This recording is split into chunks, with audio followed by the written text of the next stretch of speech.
Hi, welcome to the Mohua show. My name is Mohua Chinappa and I am an author, entrepreneur and ex-housewife.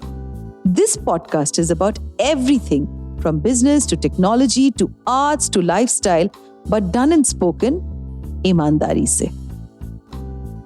Hi, in this episode we have with us Aman Singh Maharaj, a South African author of Indian origin. Aman's debut novel, A Dalliance with Destiny, has received critical acclaim for its compelling narrative and masterful storytelling. The novel takes us on a mystical journey to India where the protagonist embarks on a quest for spiritual enlightenment. Aman is also a columnist and a storyteller who writes on topics of national and political interest for the Indian diaspora. We are thrilled to have Aman with us today to talk about his life, his work, and his latest book. Welcome to the show, Aman. Can you tell a little bit about your background, your upbringing? How did your family and cultural heritage influence your writing? For most writers, we're influenced with a little bit of our past. Tell us a little bit about yours. So I'm a South African Indian of depending on which side you look at. On my mom's side, I'm third generation. My Nana was born in India. And on my dad's side, I'm fourth generation. I think it was my great-grandfather who was born in India. A lot of Indians were deceived by the British Raj when they left India. Actually, they were not. They didn't leave voluntarily. A lot of them were kidnapped. A lot of them were lied to that it was from 1837 up to about 1911. It was under this system called indentureship by the British Raj, which was a kind of slavery. But when slavery itself was abolished, they took up this kind of system. Our forefathers were promised, during the droughts in India and when there were high taxes by the British Raj, that life in South Africa, Mauritius, Suriname, British Guyana, and Trinidad is much better. The streets of South Africa are paved with gold. They were very simple village people, and they believed it. And voila, 160 or 170 years, we are here, and we grew from 120,000 people to we're now sitting at about 1.4 million Indian people in South Africa, with 1 million of them based in the city of Durban. It's probably the largest concentration of Indians in one city outside of India itself. With regards to writing, I think what influenced my writing the most was the fact that I read a hell of a lot of books growing up. This is thanks to my mum, who took me to the municipal library when I was about 4 years old or 5 years old. When I couldn't even read, and somehow I started to read on my own. I don't know how I picked it up, and without being taught. And by the time I was about 7 or 8, I was reading, considerably thick-sized novels. But ultimately, I think, if you're going to write real literature that comes from deep within the soul, that comes from suffering. If you're writing pulp fiction and commercial literature, yes, it's totally different. Then, you're writing for the masses. But when you're writing that real, 19th or 18th century type literature, then it comes from a place of probably despair and suffering. What inspired you to write A Dalliance with Destiny, and what was the writing process like? Did it make you delve into some very, very hard parts of your soul, of your life, of generational trauma? I would love you to talk about that today. Look, it's not an autobiography. I deliberately made the character physically look very different, very, opposite to what I am. I made him uneducated. I made him almost guttural. He's a misogynist. I'd like to think I'm not, but that's for other people to say. So I didn't want people to mistake the character for me. He's not a very savory, kind of Mills and Boone kind of hero. He's very earthy and, I would say not a negative life, but a quest life. So he's not someone that many people can easily identify with until we go later in the novel and we see he's actually quite an intelligent person. It's just that life threw certain circumstances at him and he had to deal with such things. And it made him hate the world. So did I take experiences from my own life? I think every writer does. It's impossible not to. But what you do is you try and make it more readable. And so you put it on steroids so that readers themselves, find it more exciting to read. I don't think my life is exciting enough to write a story about, at least not yet. But yes, certainly we do take sort of certain incidents or behaviors, if not from ourselves, then from the people around us, and we put it into the novels. The novel spans a century and is set in both South Africa and India. Talk a little bit about the research that went into creating, the historical and cultural backdrop of the story. That must have been a hell of a lot of work. Honestly, because I've been to India so many times, I first went back in 1982 when I was 7 years old to India. And I've been about 18 times to India. I've probably traveled more of the length and breadth of India than the average citizen themselves, because, when a tourist visits a country, they tend to visit more of the states themselves.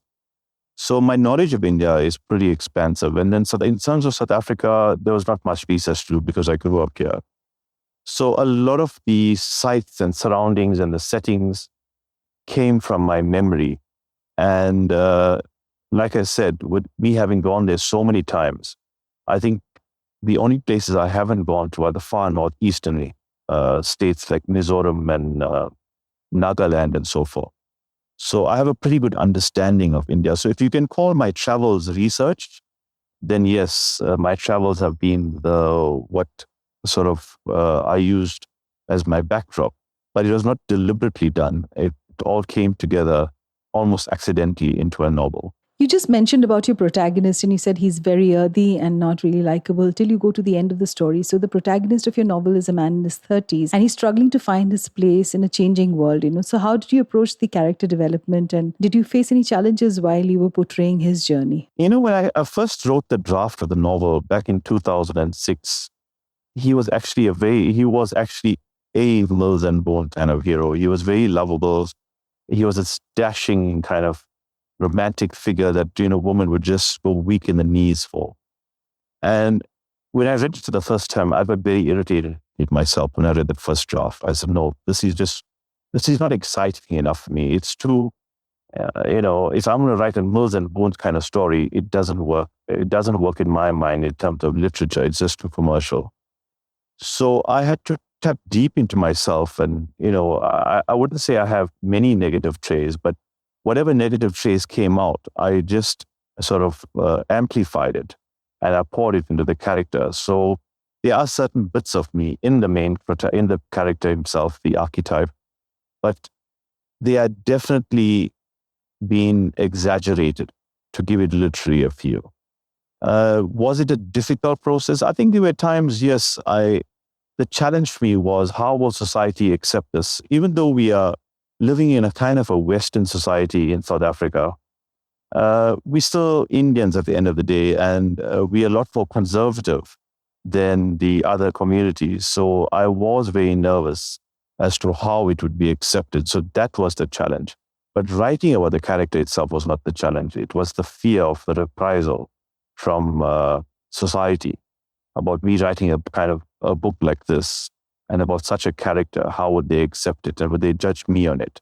But so far it's been fine. There have been a few people, who've questioned how could I write such a raunchy book. But, you're not going to, they say the trees with the most kind of fruit have the most stones thrown at it.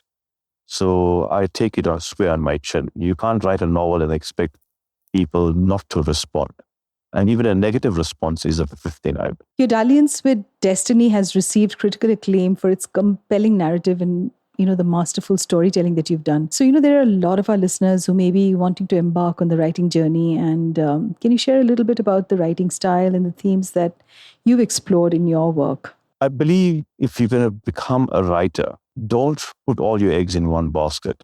Right now, compared to the 18th century, where writing was the only form of entertainment, in the 21st century, there are so many other competing forms of entertainment. And in the last 5 years alone, with the advent of Netflix and Amazon Prime and all these streaming channels, I can guarantee you, certainly in South Africa, the number of readership has dwindled. I think in India, there's still a big demand for reading, but in South Africa, it's definitely gone down. So I'm saying, don't count on writing being your livelihood. have a parallel career.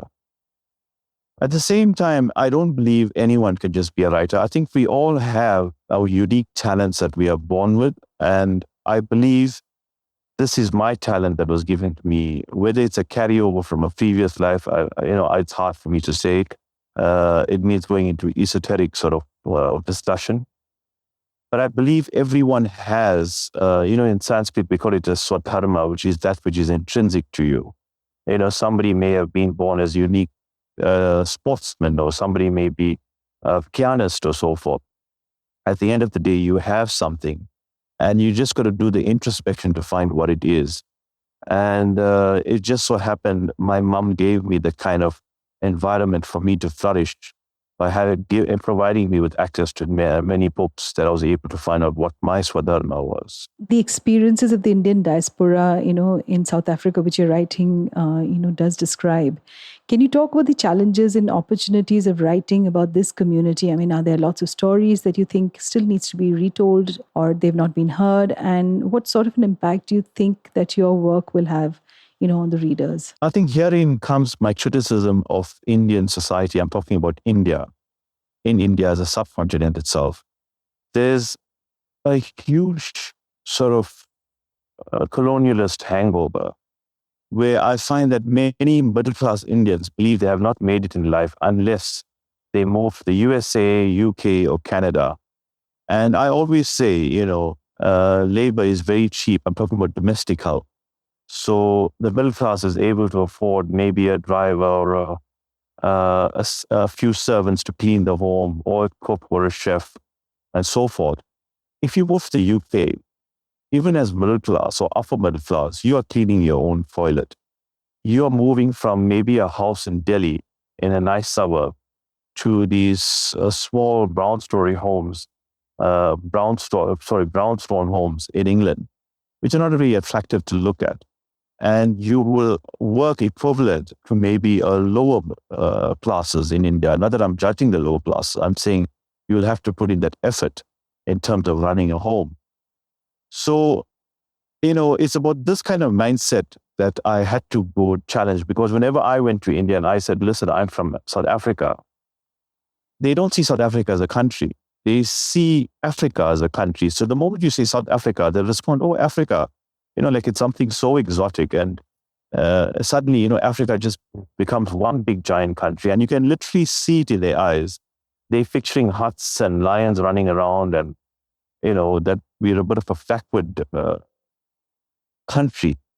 There are a few of them who obviously, when South Africa joined the cricket fraternity post 1994, when we entered the democratic era, to know that South Africa is quite developed. But at the same time, the vast majority of Indians in India still think of South Africa or Africa as being very backward. And it was with this kind of mindset that I sort of had driving at the back of my head when I wrote the novel, that I need to convince Indians in India, if the book reaches those shores, that there's a lot more to South African Indians than the fact that they left as almost pariahs in the 1800s. Because unfortunately, there's a lot of classism. I'm not saying casteism, I'm talking about classism in India still. And, that sort of desire, like I said, seems to direct itself purely towards the Western countries like the USA, Canada, and UK. And I hope, my novel plays its small part in making people aware that, that's these Western countries are not the holy grail that they think it is. And if you look at India itself, as a developing nation, I believe it's jumping leaps and bounds ahead of many other Western countries evermore. With your book, Dalliance with Destiny, you have really delved into universal themes of identity and belonging, like you just said right now, that, you're trying to help people understand that it isn't really, all rosy and beautiful once you leave the country and you go out, which most Indian youth think that it's going to be different when they leave the country. So, what would be those three things that you'd like the readers to take away from the author himself? So there are a couple of themes and there are a couple of sub-themes. So I'm not going to go through all of them. I mean, it's quite a complex book. It's not easy reading. It's a novel that requires a fair amount of reflection. So the first theme is about, finding oneself. And, when I speak about finding oneself, immediately, a lot of people start thinking about eat, pray, love. And I think it's a lot more complex than that. So if you think of Eat, Pray, Love, the story or the film on steroids, this is what A Dalliance with Destiny is all about. It's about finding yourself. And although the cliche is about moving to or going to India, whenever someone wants to find themselves, they run away to India to an ashram to find themselves. And, when it becomes that cliched, a more intelligent reader will say, this plot has been done to death. But if you go into the nitty-gritty of the novel itself, you'll see the way it's done is not cliched at all. So that being the first one about finding your path in life, I think the second one is about dislocation. It's about, what do we call home? Is my home South Africa, where I've stayed for nearly 50 years as a citizen, or is my home in India, where my cultural sort of backdrop is from, my mother country, which would then go back more than 100 or 120 years, depending on which side of my family you look at. So it's about that dislocation and finding out your identity within that dislocation and whether it's even possible to find your identity. It's very difficult to say, just by introspection alone. Sometimes it takes experience and, life experiences that may happen, not just over days or months or years. It can be decades, and even then you will not find the answer. I think the third theme that comes out, in my mind, is about the redemption of a so-called negative character. Could a person redeem themselves in the eyes of a reader as they move along? It's a 400-page book. So there's plenty of space for the reader to go from hating the character to almost embracing him and understanding him, that he is a product of his past and, or his life experiences. And this is what it made him into. And we don't have to judge him for what he had to go through, but we can surely understand why he became what he became. What advice do you have for aspiring writers, and how have you navigated the publishing industry? The main thing is what I spoke about earlier. Make sure you have a parallel career, because writing for most writers does not pay the bills. It's a passion. It's something that you might have to pour money into because you have to put money into marketing, into distribution. Even if you have your own commercial publisher, which I have, it still costs you to start going to the literature festivals and going to the doing the book launches and so forth. So unless your book has done really well, like a Harry Potter or something, don't expect your book to be a money spinner. You do it from the point of view of a passion. So have that parallel career, have that education that ensures that you have a salary coming in. I think be aware that you have to be tenacious before you get published. I think I went through about 5 or 6 different publishers in South Africa. A lot of them accepted me, but they wanted to cut out a lot of the sort of polemic or controversial stuff. And I'm totally anti-censorship. But a lot of my people I know were rejected by all the South African publishers, and they tried overseas as well. And eventually, they gave up on that after about 5 or 6 years of trying. And they eventually tried out they went the self-publishing route, which, a lot of the writers are doing these days. So there's no judgment there. But if you're doing the self-publishing route, that's a very costly exercise, not just about the publishing, but the distribution as well. So you got to think very carefully about it before you embark upon this process. At the same time, enjoy the process. You'll find different emotions coming out of you as you write, because you're tapping not just into your own experiences, you're tapping into your own psyche as well. Because a lot of you itself will go into the characters. Maybe not exactly the same, but it definitely will go into it. So just enjoy the process, but don't have high expectations. Can you tell us about your upcoming projects and what you're working on, and what can your readers expect from your future work? I really thought I'm going to be a one-hit wonder. I thought I'm going to write one book and this is going to be my magnum opus, and then I'm going to do articles and, newspaper columns and so forth. But I am getting, there were many people who actually love the book, who have become fans, and I say this in the most non-egotistical way possible, and they're insisting that I must write another one. It's a time-consuming process, not just in the writing itself, but the editing process is more time-consuming than writing it. So I think if somebody twists my arm just a little bit more, I'm going to probably end up writing my second novel. And most likely it'll be set in India. Unfortunately or fortunately, I still identify myself as Indian before I identify myself as South African. And I probably have a better understanding of India than I have of South Africa, despite being a citizen of South Africa. It will be set in India, and I just need to apply my mind as to what kind of plot I'm going to look at. But there are a few thoughts in my head, running around in my head. We would be waiting with bated breath for your next book. And this was Aman Singh Maharaj, a South African author of Indian origin, with his debut novel, A Dalliance with Destiny. Thank you so much, Aman, for being on today's podcast. And we look forward to more work from you. Thank you so much for your time, Mohua. I really appreciate it. And I look forward to listening to the podcast.